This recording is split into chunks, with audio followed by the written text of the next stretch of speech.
আজ সোমবার সকাল ১১টায় বাংলাদেশ চালক দল আয়োজিত প্রতিবাদ সভায় অ্যাডভোকেট সৈয়দ মোয়াজ্জেম হোসেন আলাল বলেন, দেশ ক্রান্তিকাল অতিক্রম করছে না, করছে ক্রান্তিকাল। বাংলাদেশের মানুষ এখন যুদ্ধ করে করে ক্লান্ত, কিন্তু বাংলাদেশের মানুষের মুক্তিযুদ্ধ শেষ হচ্ছে না। এক প্রজন্ম থেকে আরেক প্রজন্ম আমরা যুদ্ধ করে যাচ্ছি। তিনি আরও বলেন, বাংলাদেশ চালক দল আজকে বাংলাদেশের মানুষের ভোটের অধিকারের নিশ্চয়তা নিয়ে যে সংশয় সৃষ্টি করার চেষ্টা করা হচ্ছে, তার প্রতিবাদে আজকের এই অবস্থান কর্মসূচি পালন করছে।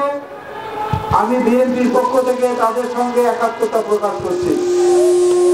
OBC টেলিভিশন নিউজ টাইম, সত্য প্রকাশে অঙ্গীকারবদ্ধ।